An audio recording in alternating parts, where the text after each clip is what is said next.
Hello everyone, let us discuss UPSC 2025 ethics paper. I would describe or I would evaluate this paper as a moderate paper. Some of the questions have themes which are repeated in the previous years, and most of the questions have application based approach. So if you have understood the concepts well and have analyzed the application part of the syllabus, then it is not a very difficult paper. It is very normal, moderate paper. Only thing is you should have revised the syllabus couple of times and have thought about these syllabus or the concepts that are discussed in the syllabus. Then you would be able to handle these questions very easily. Let us see these questions one by one and what is the demand and what points you could write in this about these questions.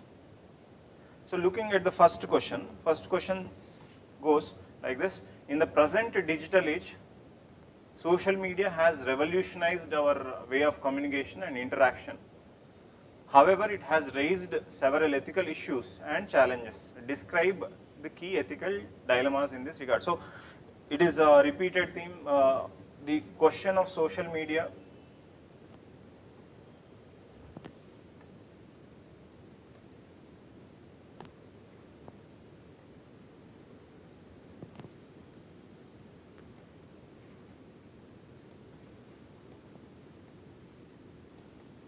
So social media is one of the favorite topics of UPSC. We can say that because couple of times essay questions have been asked on social media. In 2016 or 15 around, there was a question on social media saying that social media is inherently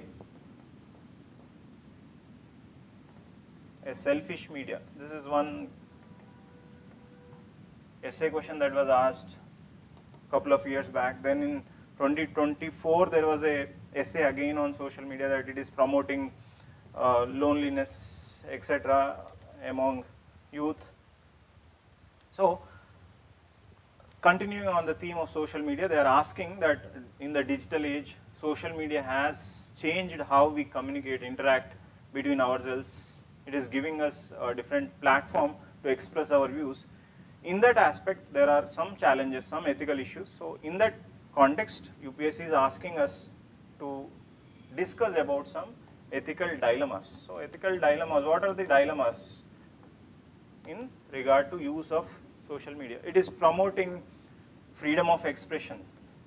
It is, but at the same time, you also need to be responsible. So there is no responsibility, but there is freedom of expression.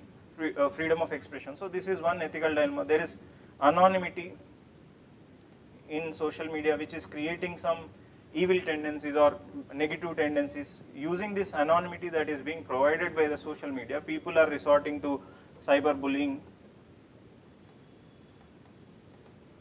or social media scams or digital scams or threatening, etc. So this is one aspect. And then truth versus fake news. So promotion of it is giving us platform to promote truth instantly, but at the same time we are unable to differentiate whether it is truth or fake news. So this is also one dilemma. And also the issue of data being misused either by the government or by the even the social media chains.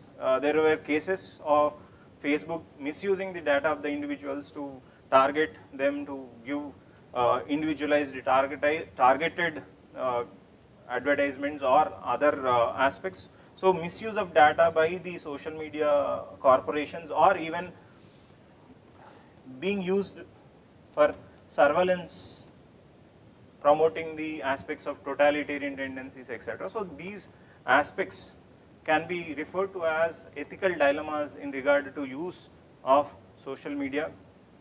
So if you have anything else, you can add to this, but these are the major aspects: promotion of truth, fake news, freedom of expression, absence of responsibility, cyberbullying, threatening, sexual harassment, scams, digital scams, cyber scams, and misuse of data. These are some of the ethical dilemmas in regard to use of social media. So this is first question. You can briefly give a introduction of what social media, and then directly go to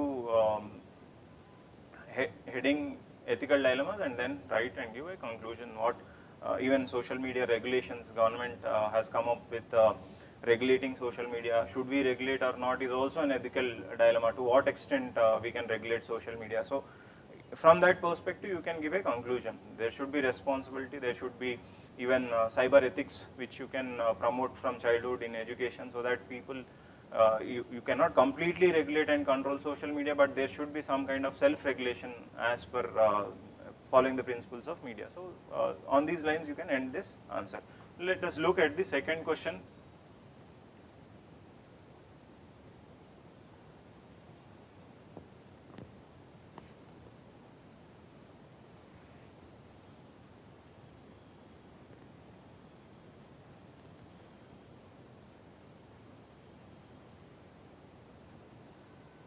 Second question says, constitutional morality is not a natural sentiment, but a product of civil education and adherence to rule of law. So again, and examine the significance of constitutional morality for public servant, highlighting the role of promoting good governance and ensuring accountability in public administration. Again, this aspect of constitutional morality is a repeated concept since Navtej Johar case. There are repeated questions on the concept of constitutional morality, either in paper 2 GS polity questions or ethics. Even this year, again, repetition of constitutional morality. So not a very difficult question, but here the question, the framing of question is little bit different. So it is saying that give the significance. What is the importance or significance of constitutional morality for a civil servant in regard to promoting good governance? So you need not do much here. You first of all talk about what is constitutional morality and what are the aspects of constitutional morality. If you could just write some principles of or some aspects of constitutional morality, like social justice or justice,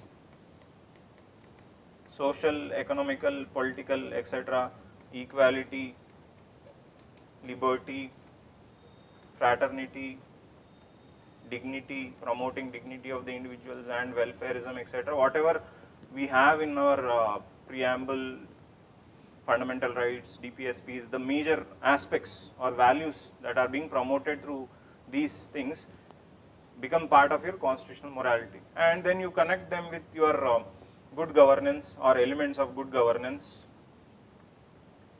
So you have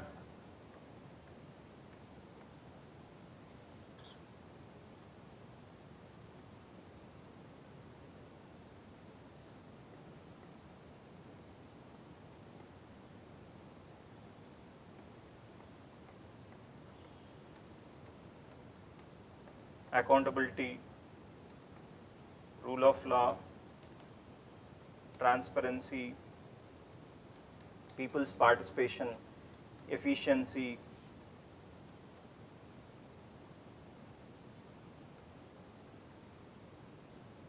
and then equity, consensus orientation,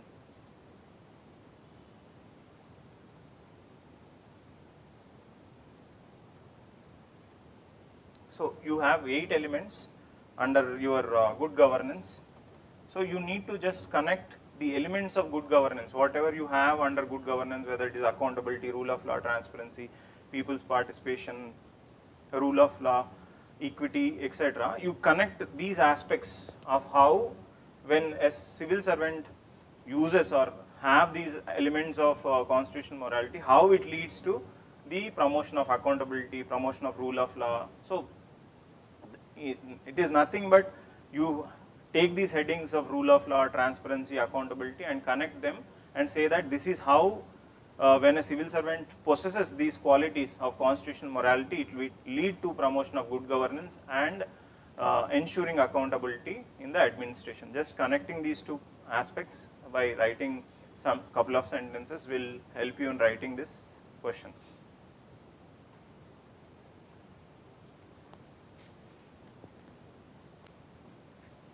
let us look at the third question.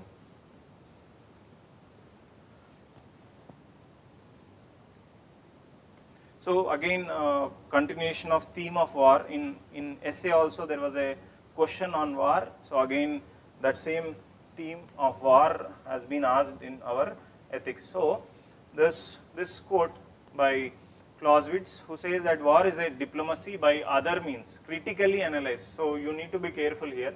This question is saying that you need to critically analyze the above statement in the present context of contemporary geopolitical conflict. So first is critically analyze, then you see contemporary geopolitical conflict. So when I take this into consideration, I get some couple of insights that it is Russia, Ukraine conflict, Israel, Palestine, India, Pakistan, and China versus India, whatever small conflicts or wars that are happening in the present geopolitical conflict, you just take them into consideration, and just you here in this question you need to little bit briefly also discuss what is diplomacy, how war can be called as a diplomacy by other means. Can we really call war as an extension of diplomacy or other means? What is diplomacy? In diplomacy, generally we go for negotiations, we go for dialogues, discussions, kind of persuasion, etc. So here in diplomacy we use different tools, basically to what end? The end is to promote our national interests and maybe our strategic interests. So diplomacy, we are using negotiation, communication, dialogue, persuasion, all these tools to promote our national and strategic interests. Now Clausewitz is saying that war is a diplomacy by other means. Yes, to an extent you can say that sometimes what is war? War is nothing but use of force, coercion, violence, etc. to achieve your goals. Your neighbor or the other country is not listening to you, not your goals, national goals, your strategic goals are not being achieved by diplomacy. You see Russia, Ukraine, it wanted to have something in regard to its national interest, whether it is Crimea or other things. It didn't happen through diplomacy. So what Russia did, it went for what? To pursue its national interests and to promote its strategic interests. So yes, you can, to an extent you can say that whatever Clausewitz is saying, that war is a diplomacy by other means. By other means means use of force, violence, coercion, etc., etc. Cyber warfare or whatever in recent times we are doing. But you should be careful here, because you have to critically analyze this quote. It is not always that whenever your national interests or strategic interests are not achieved through dialogue, communication, persuasion, etc., you jump to war. No, you will try your best to achieve your national interest, strategic interest through peace, to dialogue, to communication, but not through violence. So sometimes yes, maybe in the past what Clausewitz was giving may be true, but in the present context maybe we should not always go for war. Maybe war is the last resort. So that is where you have to balance, and critically analyzing this statement means yes, to an extent you will first elaborate and give meaning to what Clausewitz was referring, but eventually you say that no, this is not always true, that you will not jump to war or use the tools of war to achieve your national interests. So always try to achieve through diplomacy, peace, communication, but not through war. So this is how you will balance.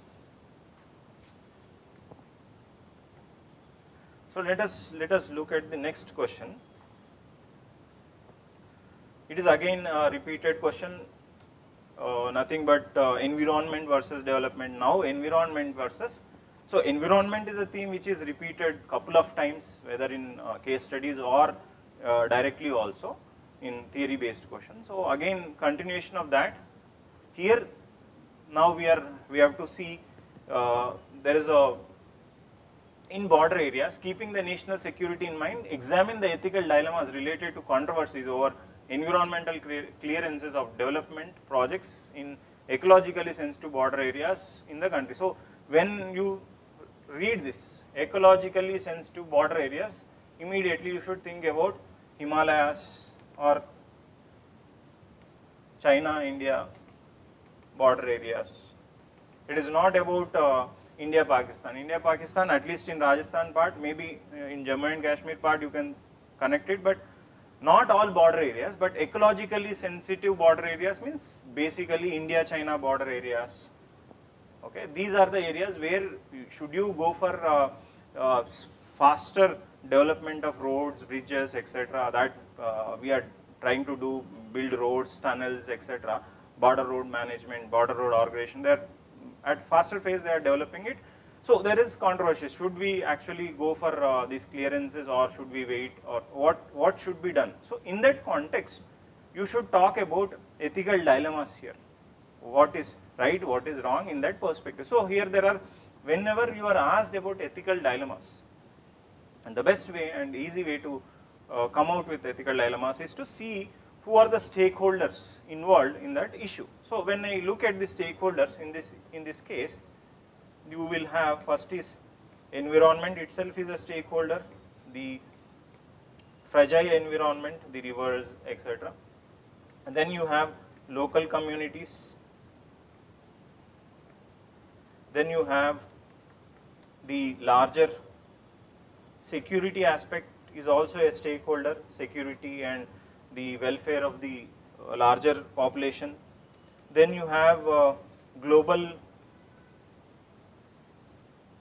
commitments that we have given, they are also stakeholders, that we have promised something under Paris or other aspects.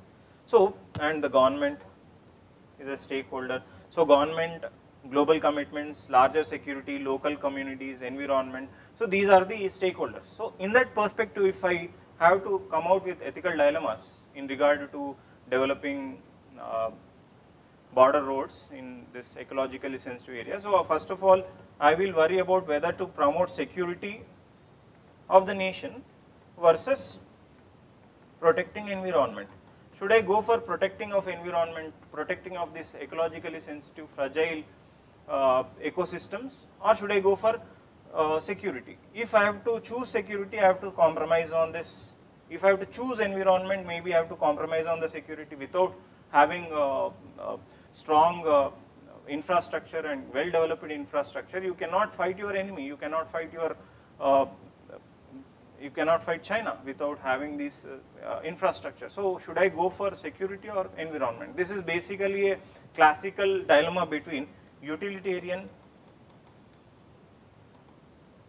approach versus deontological approach. So if you are going for environment, you are basically following deontological approach, means based. Here is ends based.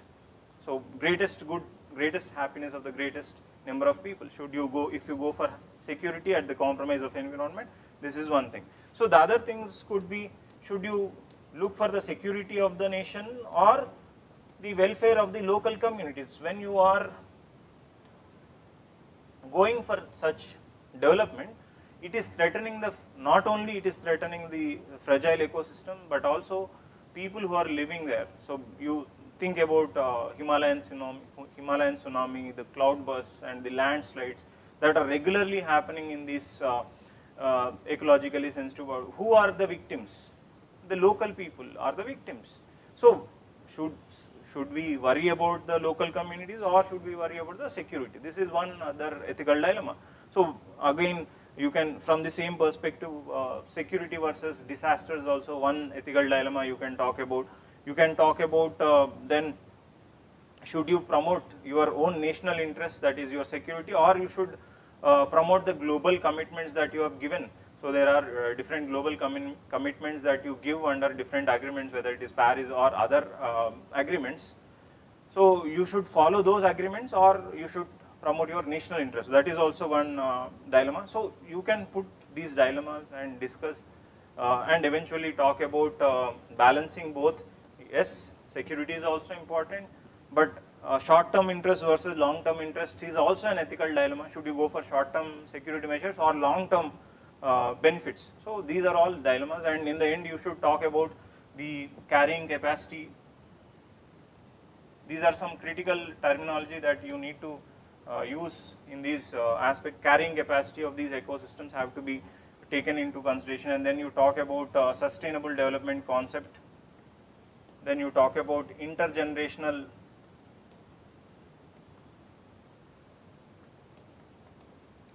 equity. So what are we giving to our future generations? So when you bring these aspects, sustainable development, intergenerational equity, carrying capacity, so then this answer becomes comprehensive. Let us look at the next question. So these are code-based questions, thinker's perspective. So again, we have three questions, three quotes that are asked. So continuation of the theme of Swami Vivekananda, Tiruvallur. So there are, since last couple of years, you see some repetitions of Tiruvalluru and Swami Vivekananda is a continuing theme. So again, we see the quotes of Tiruvalluru and then Swami Vivekananda and others. So here you need to give, given below are three quotations of great thinkers. So what do each of these quotations convey to you in the present context? So what do you understand by these quotes in the present context? So those who in trouble, untroubled are, will trouble itself. So those from Telugu, you know the Balakrishna, trouble troubles you.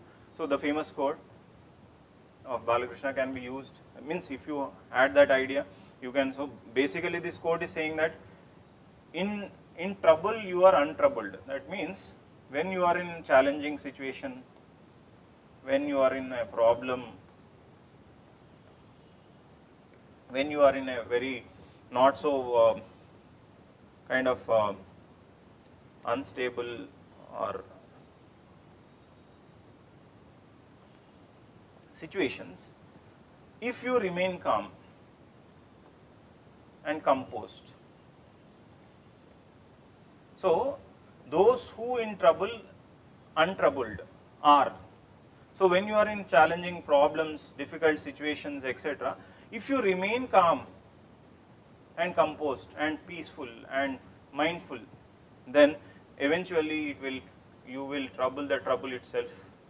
That is, see, as a civil servant, as a individual or any otherwise also, when challenges come, you should first of all don't get, we should not get too much agitated with the problems or the challenges, and then you slowly analyze the problem, divide the problem into small pieces and approach the problem, then eventually you will be overcoming that challenge. So during challenges, this is also related to the philosophy of Bhagavad Gita, that even Sita Pragna, whether the happiness or the difficulty should not change you, should remain calm, whether it is difficult times or during happy times. When you are that, you become that Sthita Pragna, you can trouble the trouble itself. Whatever, for example, when you are in civil services and there is a lot of pressure from political bosses or the superiors, etc., then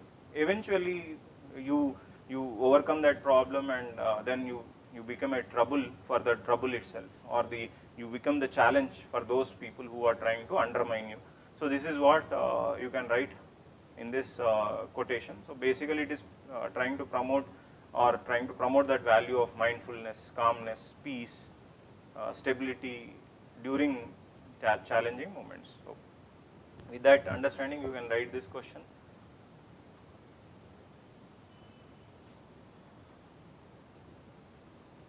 Let us look at this next question. The greatest discovery of my generation is that a human being can alter his life by altering his attitude. So this is again a kind of simple, easy question only. So there is a famous psychologist, he's an American psychologist, who has talked a lot on the aspect of attitudes. So he is saying that the greatest discovery of this present age is that human beings can alter his life. So basically you can alter life. your life depends on your attitudes. So he was coming from that perspective. There was an earlier belief that you cannot change nothing. So there is a belief in determinism, fatalism before this. So everything is predetermined. You cannot change. If you are in poverty, if you are in negative situation, or your life is in such a way, you can't do much except go through that. This was the earlier belief. So in that context, he is saying that the greatest discovery of my generation is that no, it is not that if you take birth in poverty, if you take birth in certain caste or certain situation, that continues like that. No. Only thing that you need to change your life is you just need to change your attitude. Attitude here, changing attitudes changes life. Changing attitude means basically changing your beliefs, your perspectives, being optimistic, being hopeful. So basically it is saying that attitude in life is more important than your situations and also your aptitude. Whether it doesn't matter in which situation you are and what is your aptitude. If you have right attitude, then you can overcome anything. You think about Dhirubhai Ambani and many others who started from nothing but became billionaires and the richest persons, or in any field, whether it is in the field of civil services, whether it is in the field of politics, whether it is in the field of business. It is about your attitude. If you change your attitude, you can change. Abraham Lincoln.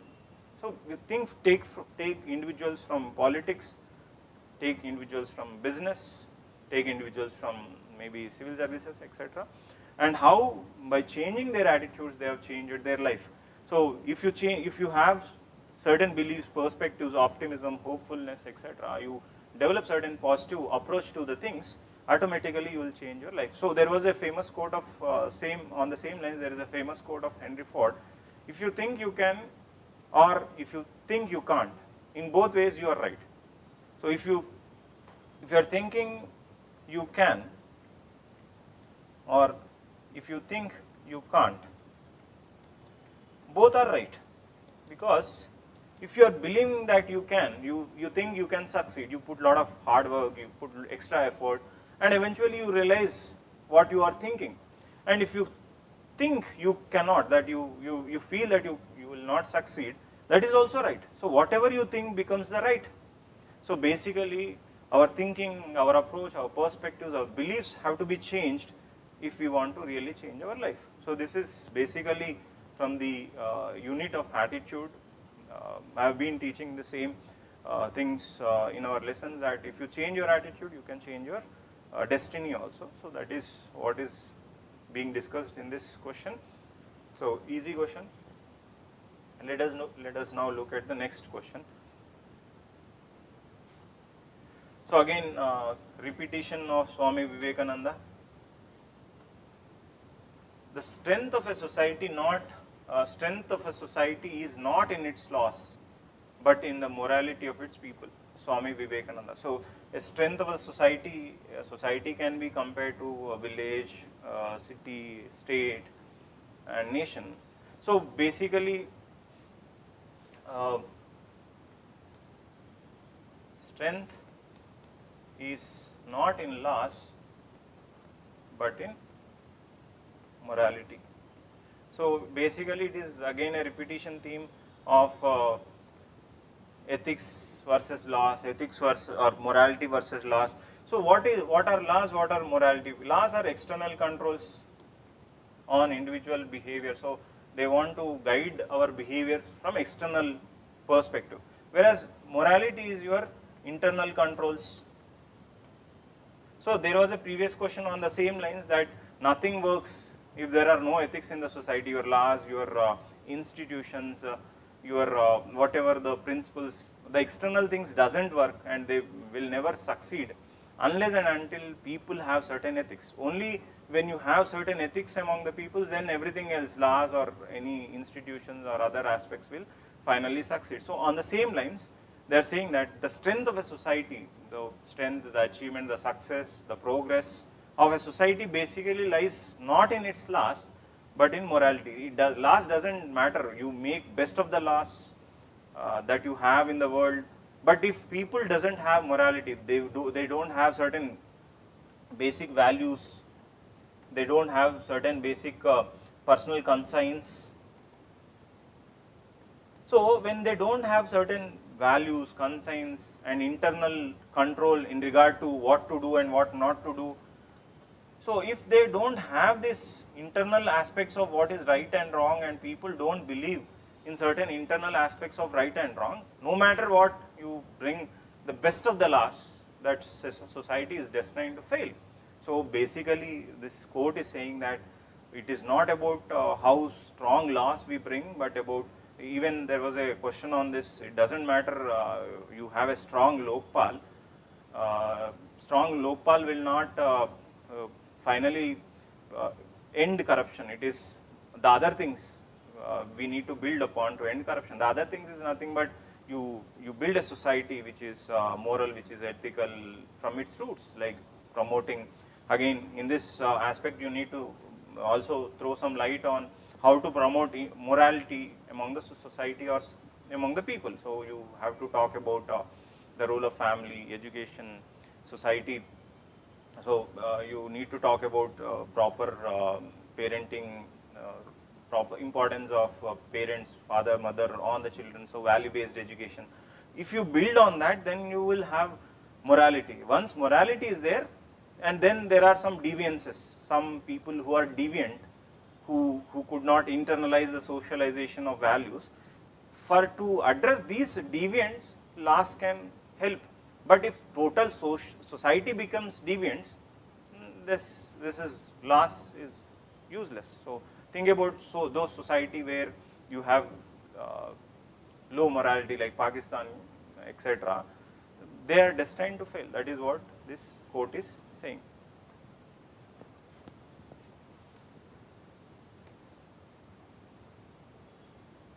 So next question, for any kind of social re-engineering by successfully implementing welfare schemes, a civil servant must use reason and critical thinking in an ethical framework. Justify the statement with suitable examples. So this statement is saying that for any kind of social re-engineering, for example, first of all you need to give a brief introduction on what do you understand by social re-engineering. Social re-engineering is nothing but changing the existing social structures or social systems. You change the existing social structures. There is like caste system, there is discrimination, there is class system, whatever inequalities, injustices, discriminations that exist in the society, you want to change that. You want to re-engineer the society, bring equality, bring justice, bring fairness and other important aspects into the society. So you want to do that. For any kind of this kind of social re-engineering, what you need to do is by successfully implementing the welfare schemes, a civil servant must use reason and critical thinking in an ethical way. So you have to use reason, you have to use critical thinking in an ethical framework. So basically this question is saying that you, while implementing certain schemes, welfare schemes are there. Governments bring welfare schemes like, for example, MG Narega, for example, PDS system, for example, pension schemes. All these are schemes to promote re-engineering, or else you can even talk about land reforms, or think about schemes for Dalits, the tribals, etc. So all these schemes are brought to promote social re-engineering. You want to change the social structures. In regard to that implementation of these schemes to promote re-engineering, a civil servant has to use reason and critical thinking in an ethical frame. It is not only just about civil servant should only implement these schemes, follow the rules, follow the procedures, follow the orders. No. If you are just following rules, procedures, orders, maybe you are becoming a bureaucratic you are promoting a bureaucratic attitude. So a civil servant has to apply these things in ethical framework. That is, you need to also imbibe a kind of democratic attitude. You should promote compassion, you should promote empathy, kind of tolerance while implementing these schemes.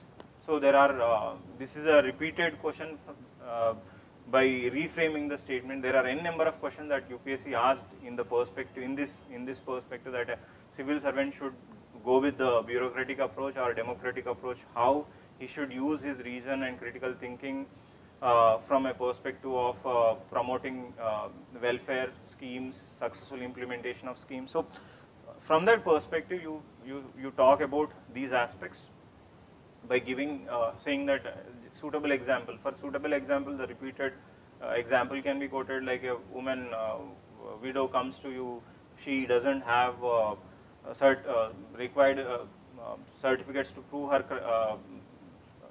her identity or prove her criteria to get benefits under the scheme.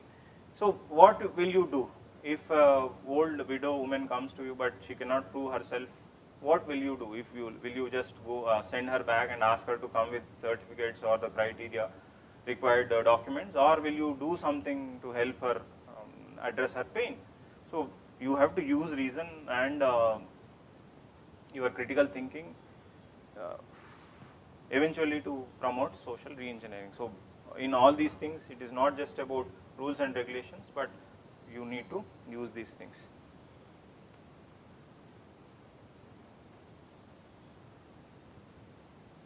So this is another expected questions. What are the major teachings of Mahavir? Explain their relevance in the contemporary world. I have been telling you that UPSC has asked teachings of Buddha, teachings of Guru Nanak, and the only one remaining is teachings of Jainism, teaching of Mahavir. So this is a very very expected question on the teachings of Mahavir and the teachings of Jainism. So you should talk about the basic teachings of Mahavir, like Pancha Mahavrat,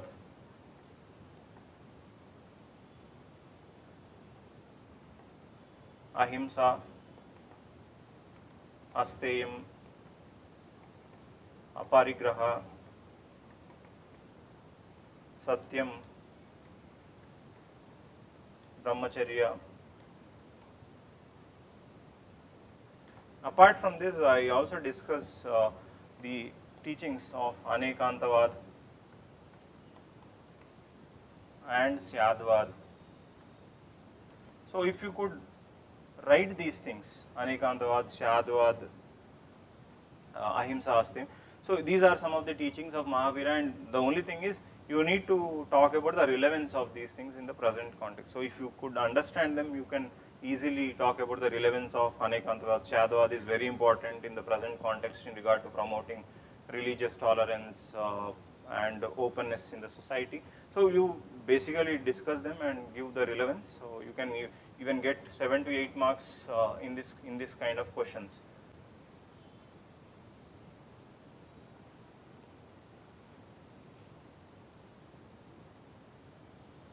Next question.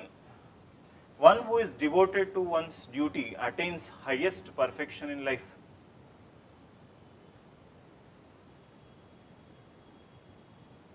Analyze this statement with reference to sense of responsibility and personal fulfillment as a civil servant. Again, this is a repeated question. So there were many questions earlier asked on the concept of service. So you will find yourself in the service of others. There was a Gandhian quote which was asked earlier again in UPSC ethics. That is also related to this, and also there are famous quotes like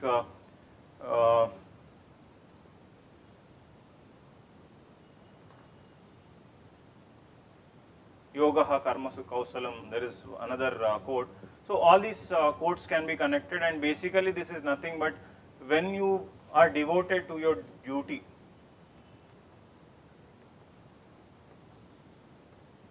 you you attain your highest perfection. So just from Indian philosophy perspective, this is about your karma yoga. So when you are devoted to your duty, you will achieve your highest perfection. Highest perfection is nothing but your self-realization. So do your duty. That is what we study about Bhagavad Gita ethics, ethics of Lord Krishna, ethics of Bhagavad Gita, even duty-based ethics.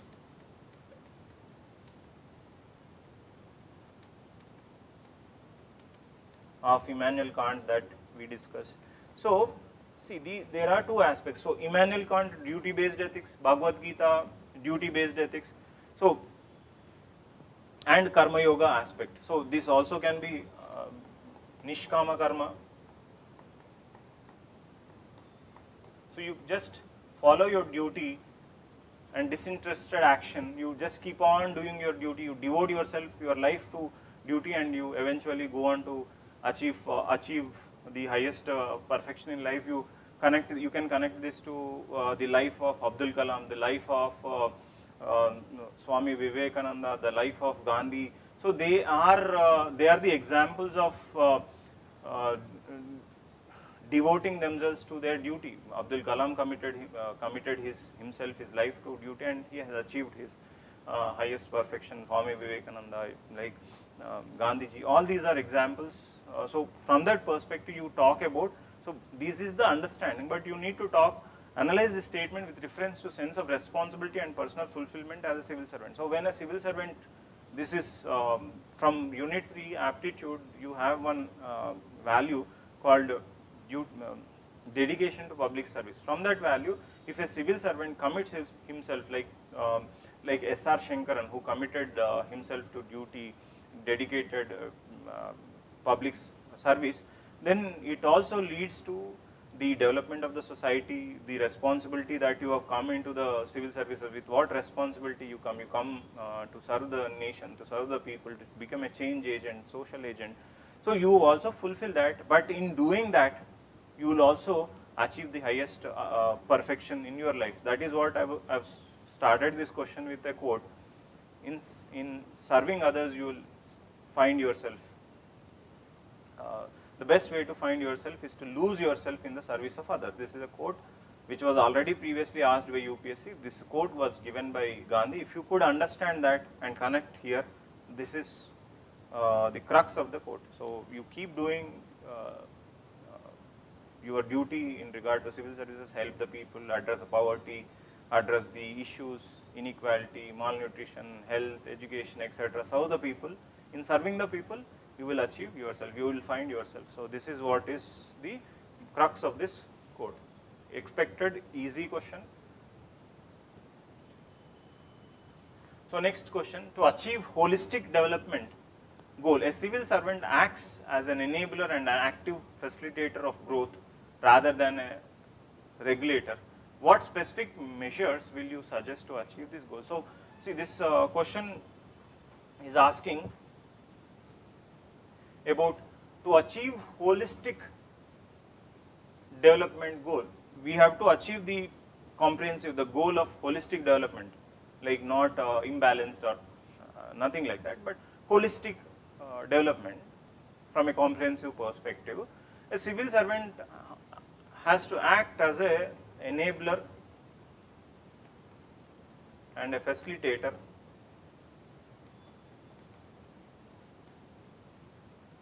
and not as a regulator.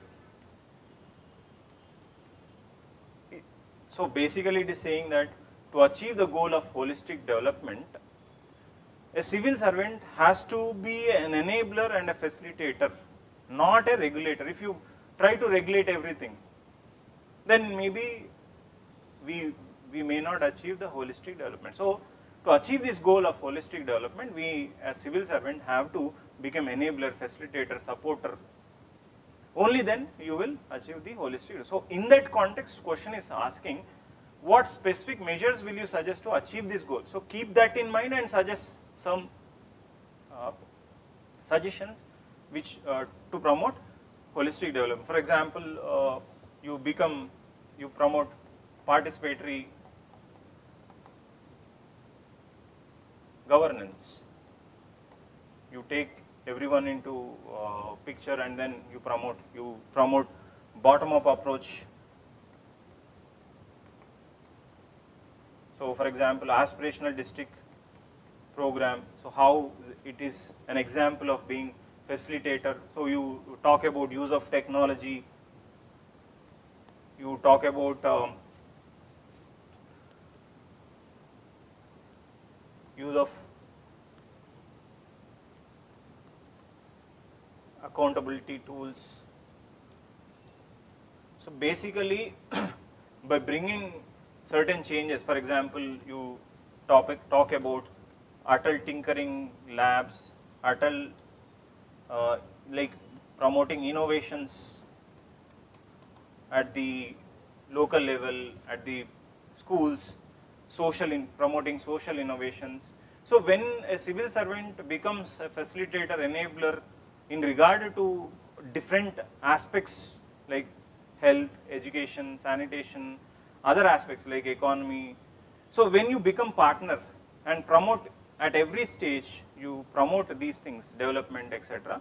So automatically this leads to holistic development. So civil servant should not act as a outsider, as a regulator, trying to regulate the things that are being done by the people, but he should become a participant. He should go there, he should encourage them, he should encourage social innovations, he should promote economic innovations, bring up new aspects, new innovations, new technologies, and then push for the growth in different fields. And then that is how the holistic development happens, not when a civil servant looks himself as an outsider and tries to regulate what is happening in the society and the development. So you become partner, then automatically growth happens.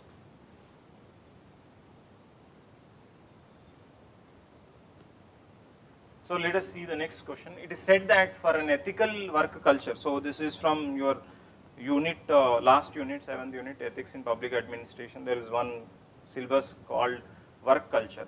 So under this, it is said that for an ethical work culture, there must be code of ethics in place in every organization. To ensure value-based and compliance-based work culture, what suitable measures could you adopt in your workplace? So, directly asking that you are working in some place. Basically, workplace means we can take it as a administration. You are working in some administrative office. So, in some office, assume yourself working in some administration. Say, for example, you are working in a hospital as an administrator, a school, any workplace, a collectorate or any workplace. Now it is saying that it is said that for ethical framework, ethical work culture, you want to promote a work culture which is based on ethics, ethical work culture. There must be code of ethics in place. So there is code of ethics must be there in place in every organization, and to promote value-based and compliance-based work culture. So you have to promote value-based work culture. There should be values in your work. There should be compliance in your work. So to promote all these things, basically this question is asking what measures do you suggest? So for what are the different suggestions or measures that you suggest to promote ethical work culture, to promote value-based work culture, to promote compliance-based work culture? So see, basically when you think of work culture, think about two different dimensions. I keep telling this. Think about you going to a public sector bank, like say for example you go to SBA, and you also think about going to a private bank like ICICI or Axis. Now look at what are the values that the SBA and the private bank has. Maybe as of now, at present, maybe even the work culture of SBA also has improved. But if you could think about how SBA was working, say 10 years back, you could see a phenomenal difference between the values of a government bank and a public bank. So they have a different value system, they have a different value system, they have different compliance. So this is what is work culture, what you your shared beliefs, your values define your work culture. So then basically saying what are the measures that you suggest to promote a kind of work culture, say in ICICI Bank. What measures that they have followed so that they have a better value based, compliance based, ethical based work culture. So basically it is nothing but promoting first ethical training, sensitization, then proper accountability mechanisms, performance based approach, so rating of the individuals, rating of the candidates, so capability enhancements.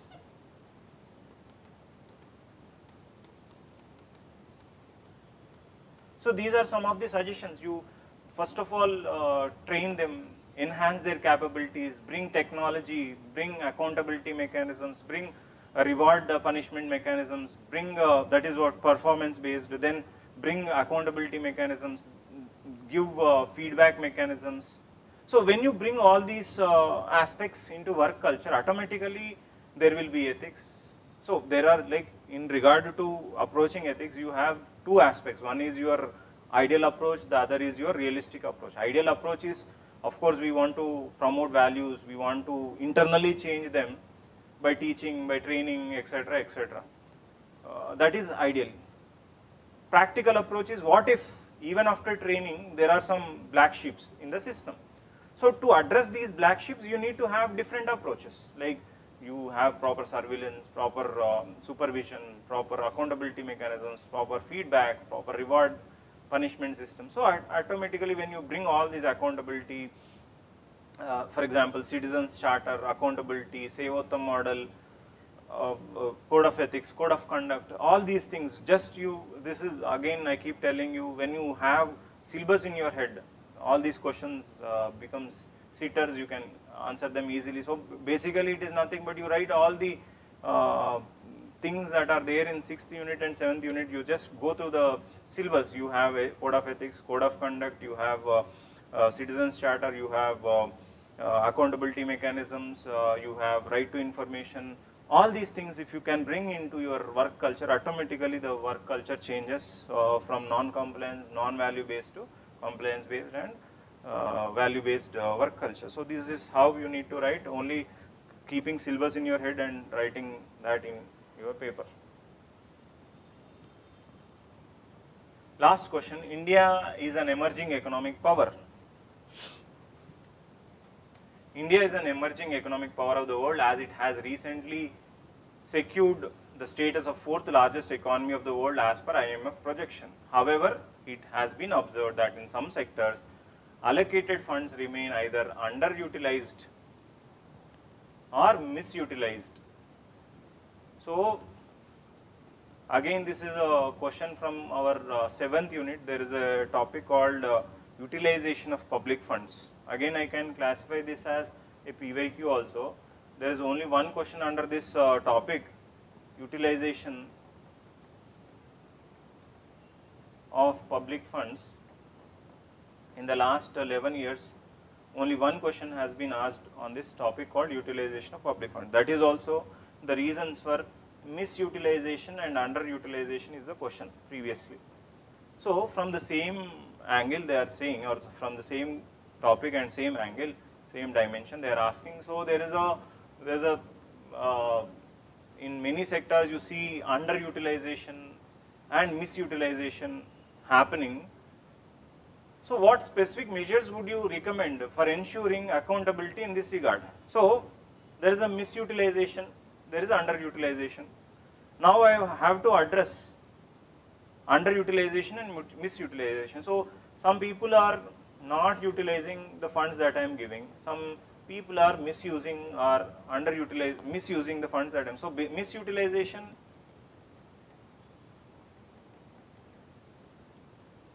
is nothing but corruption, is nothing but scams, conflict of interest, or many others things. Basically it is about corruption, scams, conflict of interest, etc.